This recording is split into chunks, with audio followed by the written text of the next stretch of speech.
तो आज हम लोग नेक्स्ट कंसंट्रेशन को देखने जा रहे हैं, दैट इज नॉर्मेलिटी। नॉर्मेलिटी और बेटा इस नॉर्मेलिटी को बड़े ध्यान से समझ लेना कि ये नॉर्मेलिटी क्या होता है। नॉर्मेलिटी एक्चुअल में बहुत परेशान करता है बच्चों को, ठीक है। तो मैं आपको इसकी ट्रिक भी दूंगा।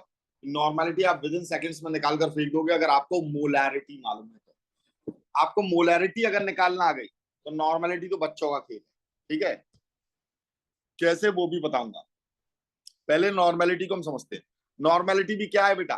वही रेशियो है इसका सॉल्यूट और सॉल्यूशन का। सॉल्वेंट एक ही में आएगा, वो होगी मोलालिटी। तो ये सॉल्यूट और सॉल्यूशन का रेशियो है कौन? नॉर्मेलिटी। वही हो जाएगा amount of solute upon amount of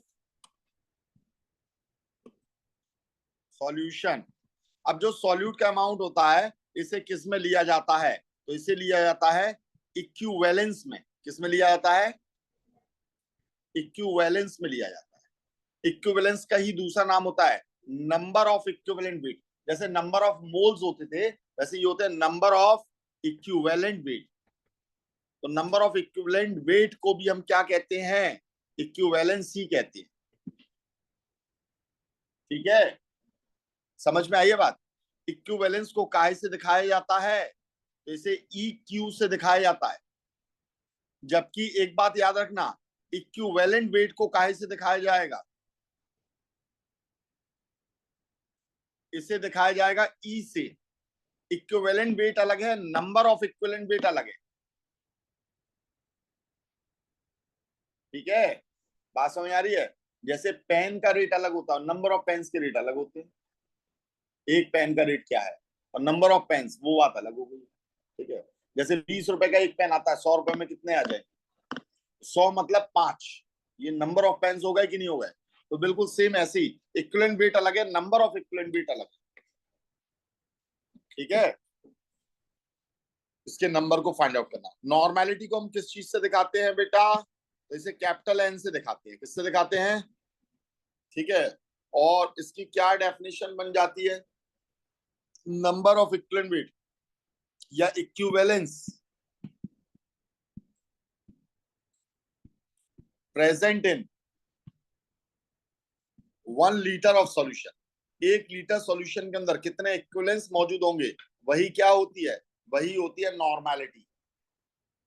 1 litre solution में कितने इक्विवेलेंस मौजूद रहेंगे? देखो मोलैरिटी क्या होती थी शिफत? मोलैरिटी मतलब क्या होता था? जैसे हमने कह दिया एक सॉल्यूशन 4m सॉल्यूशन है, तो इसका मतलब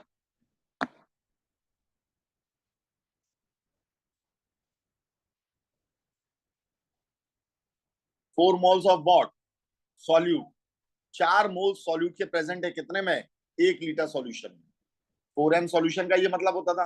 ऐसे ही मैं कह दूं 4n सॉल्यूशन, तो इसका मतलब क्या हो जाएगा? 4 equivalence of solute is present in 1 litre solution. Simple इतनी बात होगी, इसे ओपन करना सीखो। 4 इक्विवेलेंस आर प्रेजेंट या 4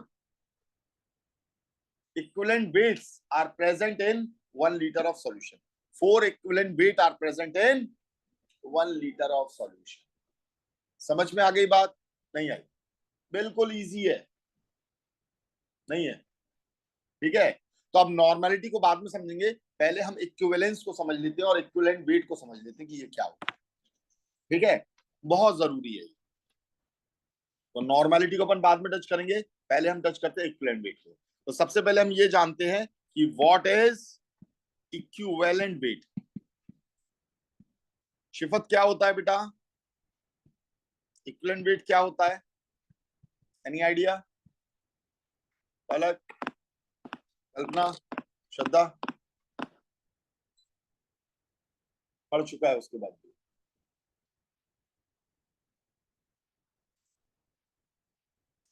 देखो बेटा, इक्विवेलेंट वेट का मतलब क्या होता है? इक्विवेलेंट वेट का मतलब होता है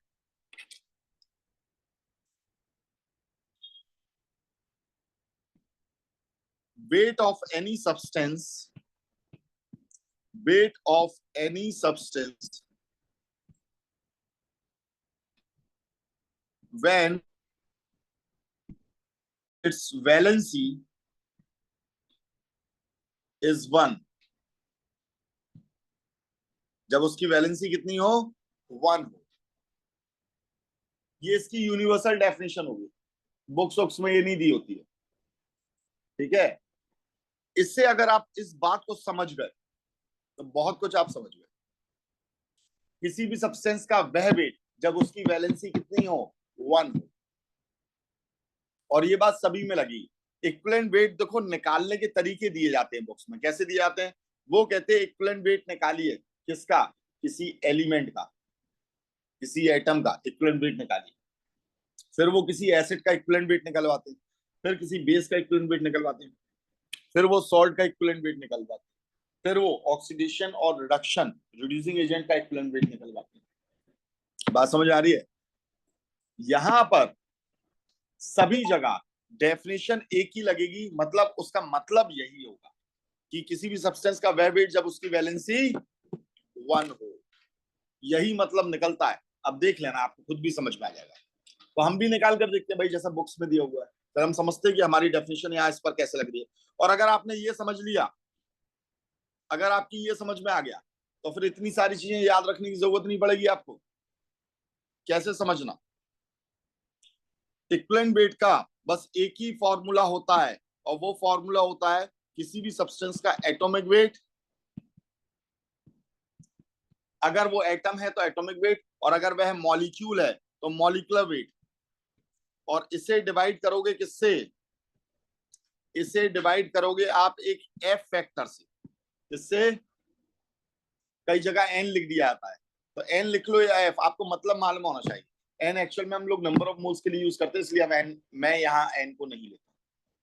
तो यहाँ पर ये क्या निकल आएगा, ये निकल आएगा इक्विवेलेंट वेट। इक्विवेलेंट वेट मतलब ई, ई क्यू नहीं, ई क्यू होता है नंबर ऑफ इक्विवेलेंस, तो ई निकल आता है।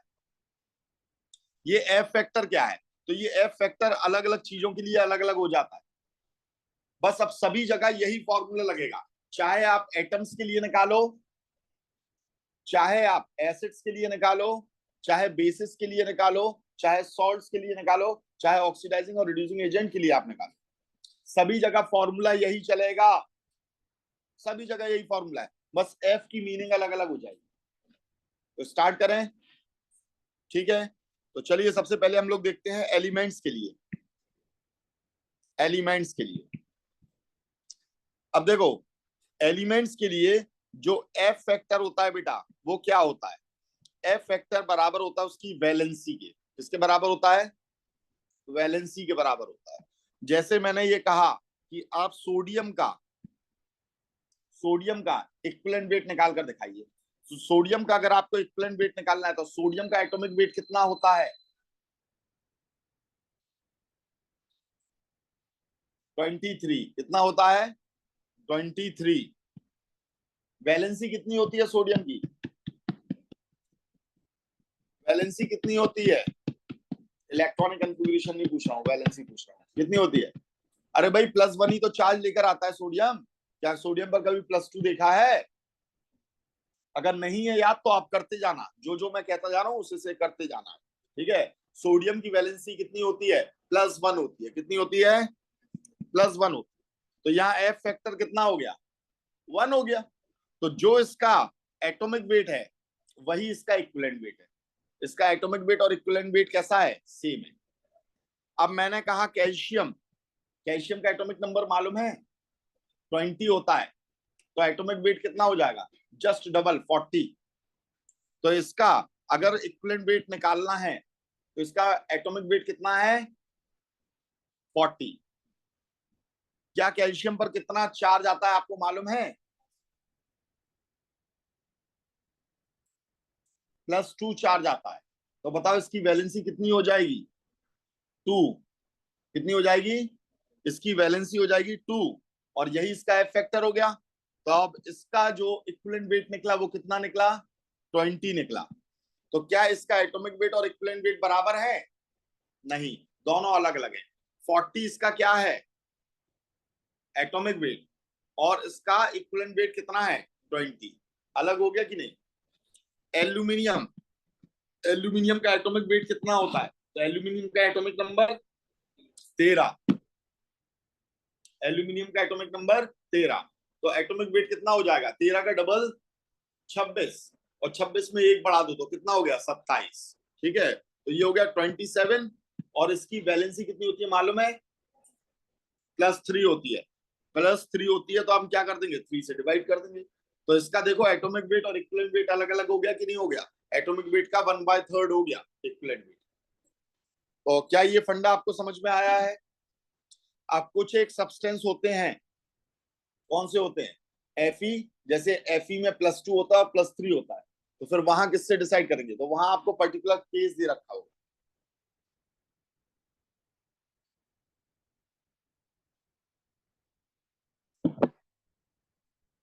ठीक है, तो ये किसकी बात हो गई है बेटा, एलिमेंट्स की। और मुझे उम्मीद है एलिमेंट्स में इक्विवेलेंट वेट निकालना समझ में आ गया होगा। तो अगर सिर्फ आपको चार्जेस याद हो, इसके क्या याद हो, चार्जेस याद हो, तो आप बड़े आराम से इक्विवेलेंट वेट को निकाल सकते हो कि नहीं। और चार्जेस की टेंशन नहीं लो, जितने भी नए बच्चे आए हैं एक बार फिर से बेसिक्स कराएंगे, तो आपको ये फॉर्मूले और चार्जेस और जितनी भी रिएक्शन है वो सब करनी आपको आ जाएगी। ठीक है, जो पुराने आते हैं तो उन्हें तो आते ही है। ठीक है, जितने भी नए लोग हैं आप लोगों को बहुत आराम से करना आता है, सारे चार्जेस वगैरह सब कुछ याद हो जाएगा। ठीक है, यही हो जाएगा सर। अब एलिमेंट के बाद में अब हम आते हैं एसिड्स पर। किस पर आते हैं, एसिड्स पर। तो एसिड में एफ फैक्टर क्या होता है बेटा, एफ फैक्टर याद रखने की जरूरत है। तो यहाँ फॉर्मूला क्या हो जाएगा इक्विवेलेंट वेट का, क्या हो जाएगा, weight divided by f factor. कौन सा weight, molecular weight, molecular weight divided by f factor. ठीक है, फॉर्मूला सभी जगह एक ही चलना है, बस एफ फैक्टर का मतलब अलग अलग हो जाना है। तो एफ फैक्टर का यहाँ क्या मतलब होता है, तो यहाँ एफ फैक्टर का मतलब होता है number of replaceable, number of replaceable H+ ions by one molecule of an acid, by one molecule of an acid।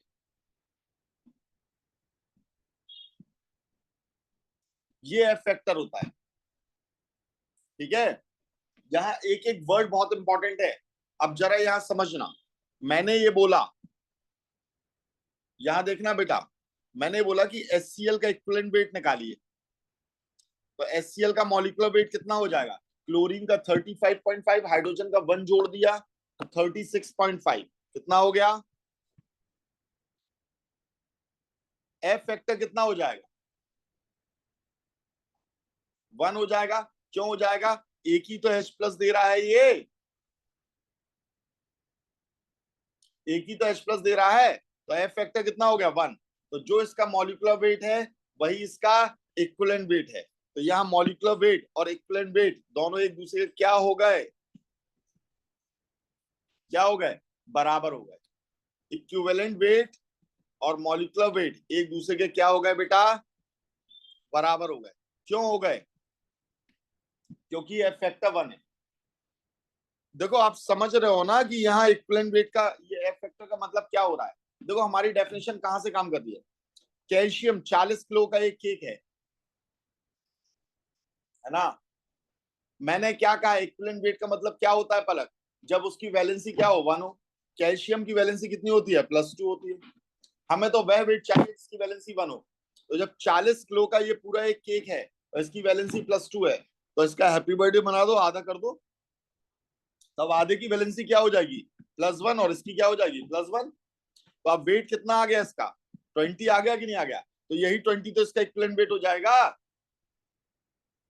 Aluminium wait कितना है 27, और वैलेंसी कितनी है +3 है।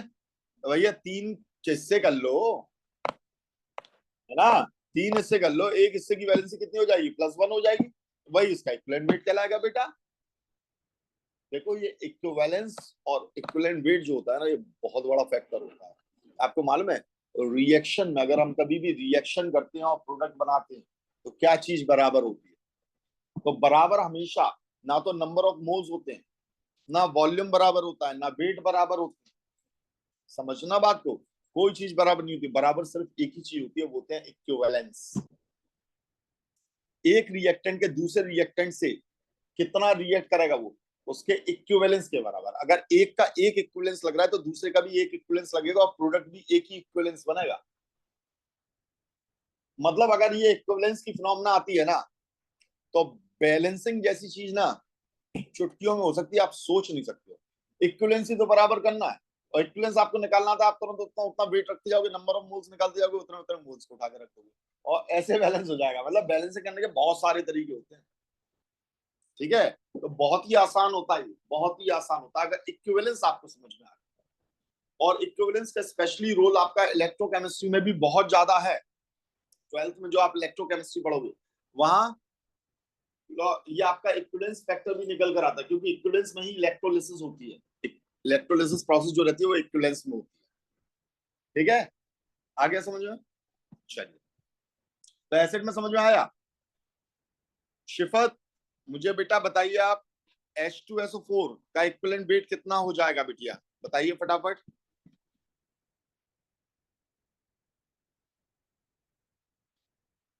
आपका नाम शिफत हो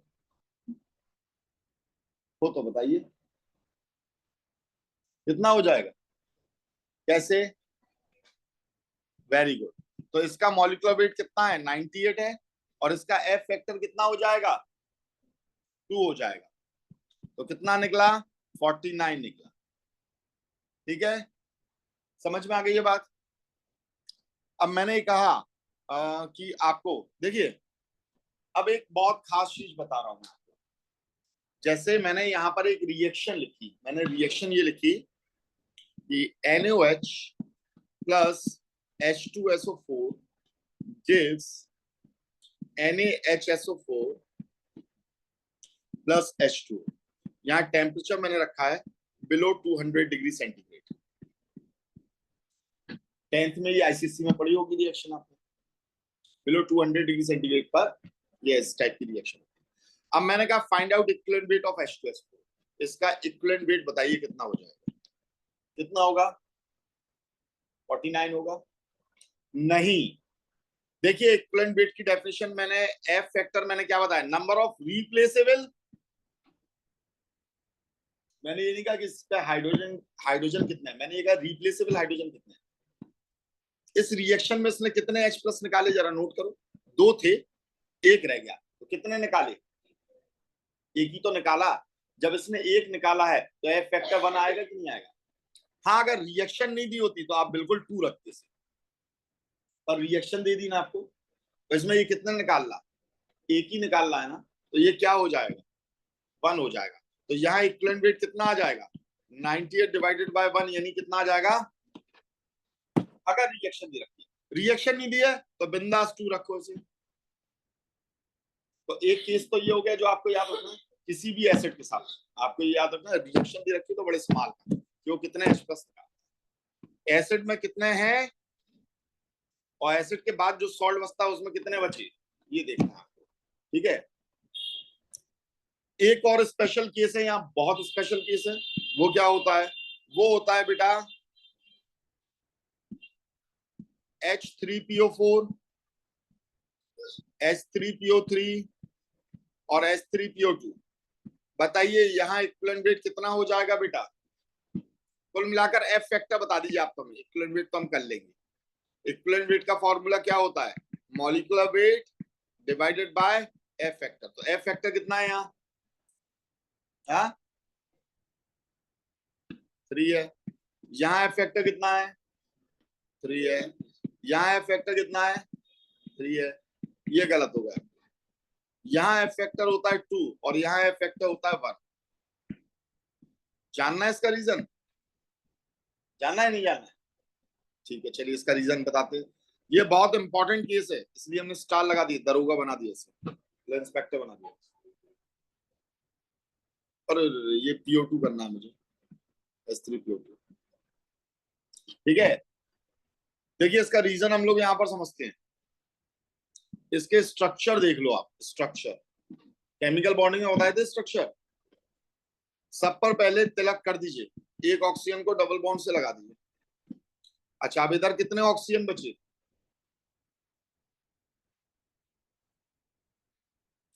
बा बेटा, 4 में से 1 लग गया तो 2 बचे। कौन सी वाली मैथ्स पढ़ रहे हो?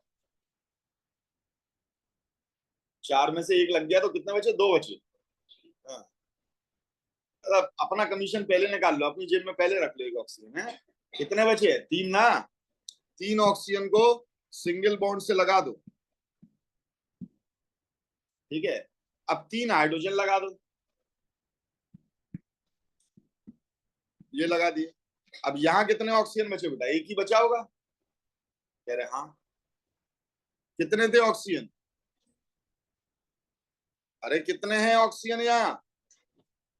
3 है। कितना लगा दिया? 1 लगा दिया तो 1 ही बचा। कितना बचे? हाँ, चलो सही तो बचा है। तुमने इन्हें नहीं बचाया, इन्होंने आपको बचाया। इधर पिटाई लगाते हैं।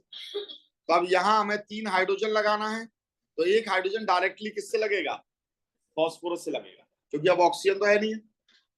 अब यहाँ पर 2 ऑक्सीजन है, 1 लगा दिया, 1 भी नहीं बचा। 1 बचा है, चलो अच्छी बात है, बचा है। तो यहाँ पर 1 हाइड्रोजन लगाया और 2 हाइड्रोजन कहाँ लगाए? Directly phosphorus. देखो बेटा, हमें H+ निकालना है, H नहीं निकालना है। क्या निकालना है? और H+ के लिए क्या चीज जरूरी होती है?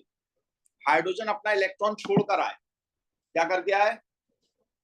यानी दूसरा एटम जिसके साथ वो लगा है, वो उसके इलेक्ट्रॉन को पूरा अपनी ओर खींच ले। और इलेक्ट्रॉन को पूरा अपनी ओर खींचने के लिए क्या ज्यादा होनी चाहिए? इलेक्ट्रोनेगेटिविटी। इलेक्ट्रोनेगेटिविटी ऑर्डर क्या होता है? Phone, chlorine, bromine, iodine. बहुत दूर पर कार्बन, बहुत दूर पर हाइड्रोजन, फिर आपके आ गए मेटल्स।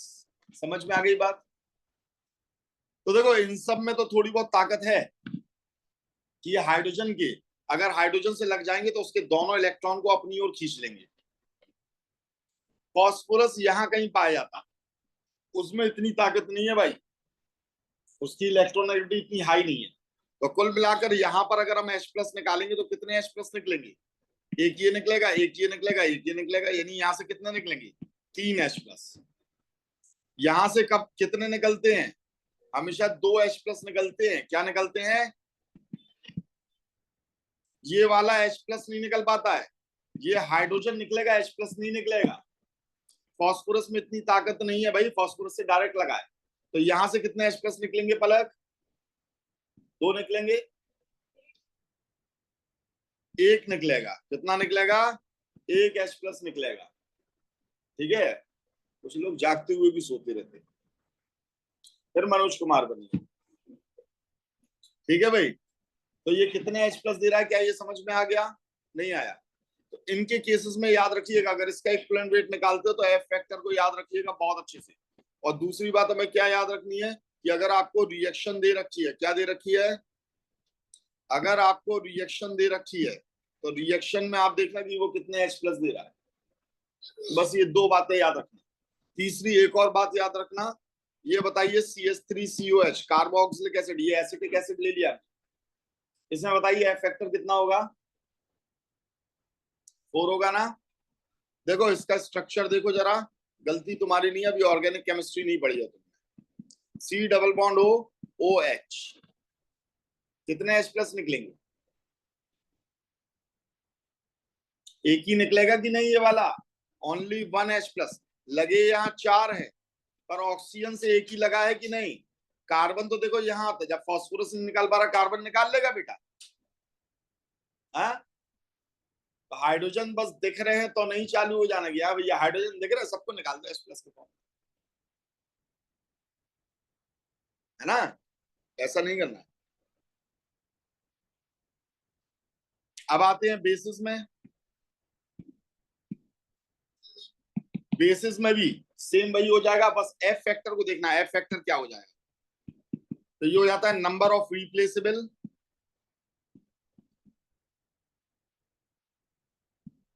OH negative ions. अब रिप्लेसेबल मतलब अगर रिएक्शन दे दी जाए तो देखना कि कितने OH निकल रहे, वरना जितने मौजूद हैं उतने निकाल देना। ठीक है, जैसे NaOH है तो यहाँ F फैक्टर कितना हो जाएगा? 1। कैल्शियम हाइड्रोक्साइड है, कितना हो जाएगा 2। समझ में आ गई बात? चलिए, अब तीसरा होता है सॉल्ट्स। सॉल्ट्स में हमें क्या करना है, तो इसमें एफ फैक्टर क्या हो जाएगा, तो एफ फैक्टर हो जाता है टोटल पॉजिटिव और नेगेटिव चार्ज। टोटल पॉजिटिव या टोटल नेगेटिव चार्ज को देखना है। देखो सॉल्ट के अंदर जितने पॉजिटिव होते हैं उतने क्या होते हैं, हमेशा ये बराबर होते हैं। तो चाहे पॉजिटिव रख दो चाहे नेगेटिव रख दो, हमें चार्ज से मतलब। ठीक है, देखे भाई, जैसे कि मैंने बोल दिया Na2SO4, इसमें बताइए एफ फैक्टर कितना हो जाएगा शिफत, इसका जो भी मॉलिक्यूलर वेट रहेगा उससे आप डिवाइड करोगे एफ फैक्टर से, तो इसका इक्विवेलेंट वेट निकलेगा, है ना। और एफ फैक्टर कितना हो जाएगा बेटा, नहीं मालूम? Na पर कितना होता है +1 और Na कितने लगे हैं, 2 लगे हैं, तो कितना हो गया +2 हो गया कि नहीं। और SO4 पर कितना होता है -2, अगर इस पर +2 है तो इस पर -2 है, तो यहाँ पर एफ फैक्टर कितना रखेंगे हम, 2 रखेंगे। कितना रखेंगे, तो इसके लिए एफ फैक्टर कितना हो जाएगा 2 हो जाएगा। समझ में आ गई बात, नहीं आई? ठीक है,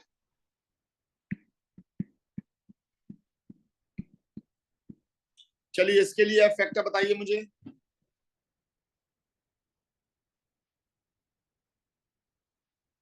एल्यूमिनियम पर कितना होता है चार्ज, 3 होता है, और यहाँ कितने एल्यूमिनियम है बेटा, 2 है ना। आप तो ऐसे लिख लो एल्यूमिनियम, तो ये कितना है +3 और ये कितना है +3, टोटल कितना हो गया +6 हो गया कि नहीं। तो एफ फैक्टर कितना हो जाएगा 6 हो जाएगा बेटा। या फिर ऐसे याद रख लो SO4 पर कितना होता है -2, तो SO4 कितने लगे हैं, 3 लगे हैं, और 3 लगे हैं तो कितना हो गया -6। तो देखो +6 या -6 बात बराबर। तो ये होते हैं इक्विवेलेंट वेट। ठीक है, और देखो रेडिकल्स तो अब आपको याद करना पड़ेंगे, वरना आप नॉर्मलिटी में उलझे रहोगे। अगर आपको एफ फैक्टर निकालना नहीं आया, आपको चार्जेस नहीं आए रेडिकल पर, इक्विवेलेंट वेट को नहीं कर पाओगे। उससे नहीं कर पाओगे तो बहुत सारे, ऐसा नहीं है कि सिर्फ इसमें 11th में, आप 12th में भी बहुत सारे चैप्टर्स में लैग कर जाओगे, क्योंकि आप नॉर्मेलिटी से तो बच ही नहीं सकते हो, इक्विवेलेंट वेट से तो आप बच ही नहीं सकते हो, बहुत सारे चैप्टर्स में काम आएगा। ठीक है, तो ये हो गया इक्विवेलेंट वेट। क्या हो गया, एसिड बेसिस सॉल्ट्स और एटम्स में मैंने आपको निकालना सिखा दिया है। किस चीज को बेटा, इक्विवेलेंट वेट को निकालना सिखा दिया। अब इक्विवेलेंट वेट आपको निकालना आ गया, तो नंबर ऑफ इक्विवेलेंट वेट निकाल लोगे कैसे, वो होता है वेट अपॉन इक्विवेलेंट वेट। अब हम बात कर रहे हैं इक्विवेलेंस की, किसकी बात कर रहे हैं, तो इक्विवेलेंस का मतलब क्या होता है, नंबर ऑफ इक्विवेलेंट वेट, इसका ये दूसरा नाम भी होता है नंबर ऑफ इक्विवेलेंट वेट। नहीं है बात सुन, 20 रुपए की एक पेंसिल आती है, मैंने 100 का नोट दिया आपको, और मैंने कहा कि बताओ ये कितनी पेंसिल के बराबर है, तो आप ये देखोगे ना ऐसे 20-20 रुपए 100 रुपए में कितने बन जाते हैं। अगर 20-20 रुपए के हिसाब से 100 को डिवाइड करोगे तो कितने बन गए, 5 बन गए कि नहीं बन गए। तो सेम बिल्कुल ऐसे ही जो भी हमारा इक्विवेलेंट वेट होता है, तो हमें जो भी वेट दे रखा है उसमें उसका डिवाइड कर देंगे हम किससे, इक्विवेलेंट वेट से, तो हमें मालूम चल जाएगा इसमें कितने इक्विवेलेंट वेट हैं, और जितने भी इक्विवेलेंट वेट हैं उसी को हम कहते हैं इक्विवेलेंस। ठीक है, और इसे किससे रिप्रेजेंट करते हैं, EQ से रिप्रेजेंट करते हैं, याद रखिएगा इसे EQ से रिप्रेजेंट करते हैं, और इक्विवेलेंट वेट को E से। तो इक्विवेलेंस का फॉर्मूला क्या हो जाएगा, तो जो आपको वेट दे रखा है उसे आप किससे डिवाइड कर दोगे, इक्विवेलेंट वेट से। आपको कोई वेट दे रखा हो, उन्होंने कहा कि बताओ इसमें कितने इक्विवेलेंट वेट होंगे, तो भैया उस वेट को इक्विवेलेंट वेट से तो डिवाइड करोगे। नहीं आया समझ, जैसे मैंने 100 रुपए दिया, मैंने कहा कि बताओ भैया इसमें कितने किलो आलू आ जाएंगे, बताओ कितने किलो आ जाएंगे, 100 रुपए में कितने किलो आलू आ जाएंगे, अरे बताओ जल्दी है।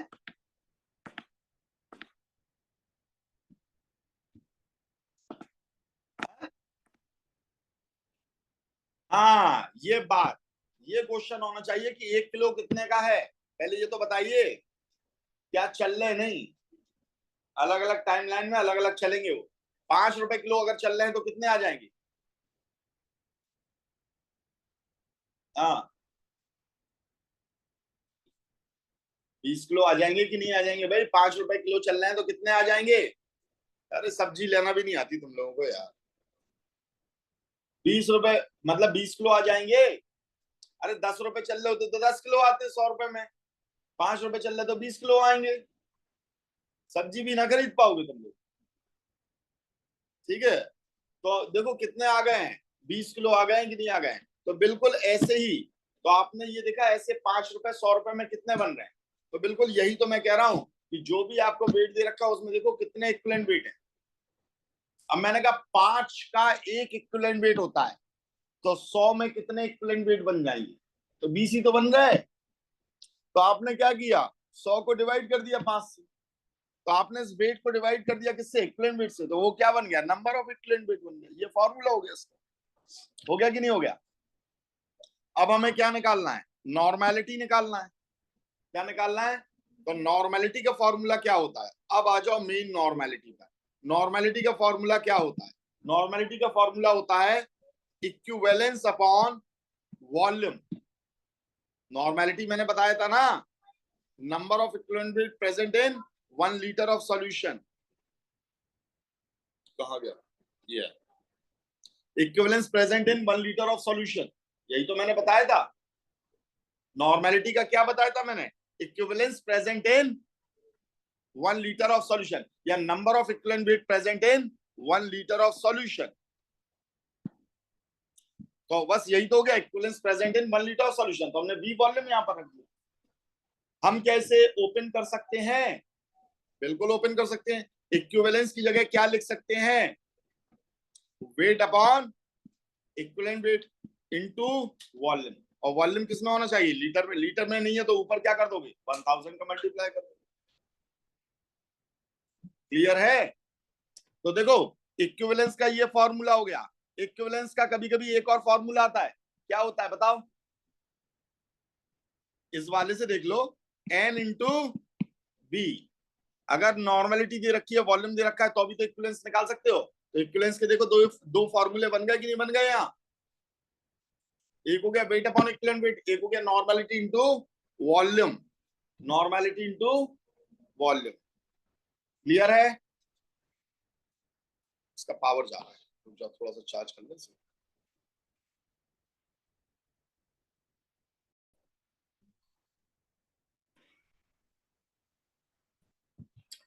तो ये हमारी नॉर्मेलिटी हो गई।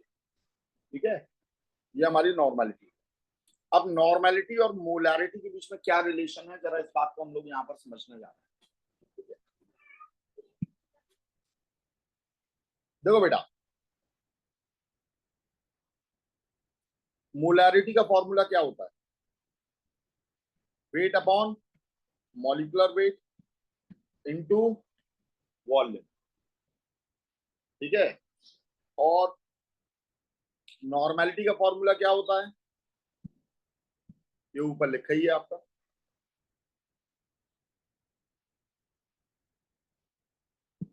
नॉर्मेलिटी का फॉर्मूला होता है weight upon equivalent weight into volume.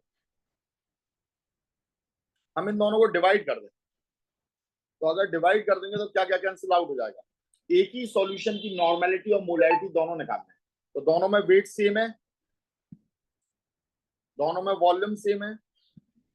तो बस मॉलिक्यूलर वेट कहां पहुंच जाएगा? ऊपर।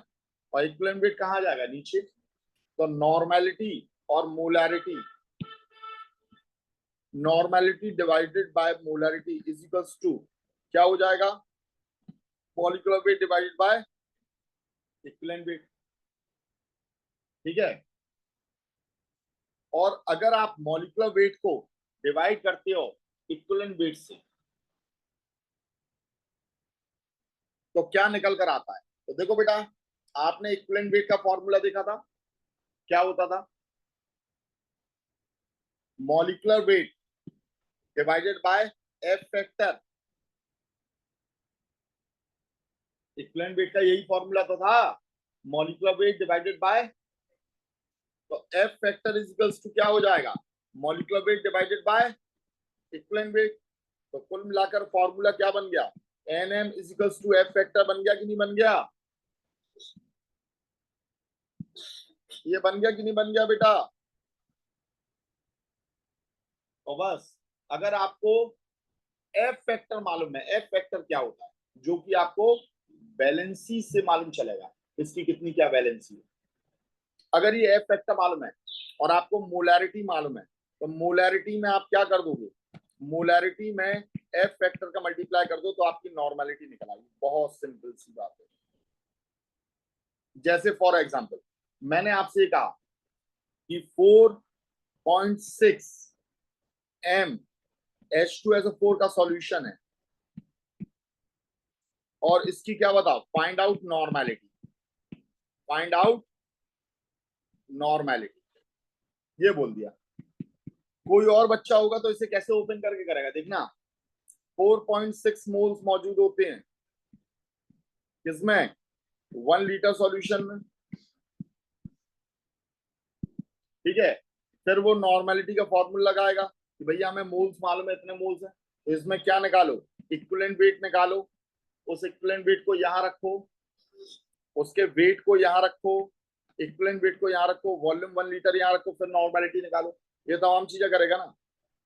लेकिन अब आपको क्या मालूम है कि नॉर्मेलिटी इज इक्वल्स टू क्या होता है, मोलैरिटी कितनी दी है 4.6 और एफ फैक्टर H2SO4 का कितना है, कितना है भाई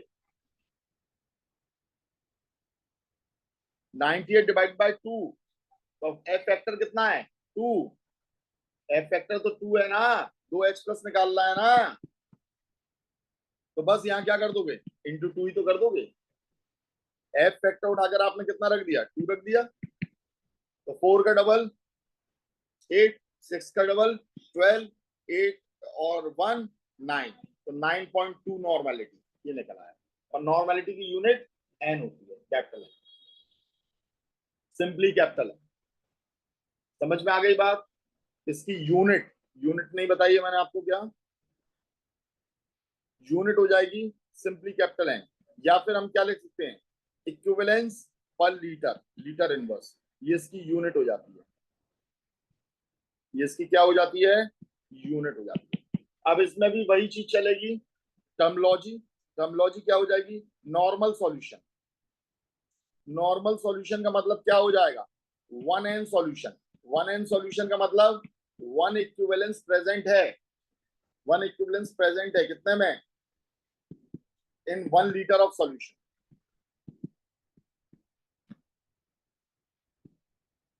इन 1 लीटर ऑफ सॉल्यूशन। फिर हो जाएगा बाय नॉर्मल सॉल्यूशन। तो नॉर्मल सॉल्यूशन ये नहीं सुना किसी कोई नॉर्मल सॉल्यूशन बना दिया, मतलब नॉर्मल एबनॉर्मल वाली बात नहीं हो रही है, मतलब नॉर्मलिटी 1 है अगर नॉर्मल सॉल्यूशन कह दिया तो, ठीक है। बाय नॉर्मल सॉल्यूशन बोल दिया तो इसका मतलब 2n, सेमी नॉर्मल या हेमी नॉर्मल बोल दिया तो क्या हो जाएगा, n/2 यानी 0.5 इक्विवेलेंस प्रेजेंट है 1 लीटर सॉल्यूशन। यहां पर 2 इक्विवेलेंस प्रेजेंट है 1 लीटर सॉल्यूशन। फिर आपका सेंटी नॉर्मल, इसका मतलब क्या हो गया, सेंटी हो गया नॉर्मल हो गया ये, नहीं, n/100, डेसी नॉर्मल में होता है कितना, n/10, और डेका नॉर्मल में होता है 10n, ठीक है। और ये आपका नॉर्मेलिटी खत्म। तो इसे वीडियो को एक बार फिर से देख लीजिएगा, नॉर्मेलिटी के भी क्वेश्चन लगाइए, बड़े आराम से लगेंगे। अब बचा है स्टिचोमेट्रिक कैलकुलेशन, और दूसरी चीज जो आपकी इसमें बची है सम बेसिक कॉन्सेप्ट में, वो बची है empirical formula and molecular formula को फाइंड आउट करना, ठीक है। ये चीज करवानी है, तो ये नेक्स्ट क्लास में।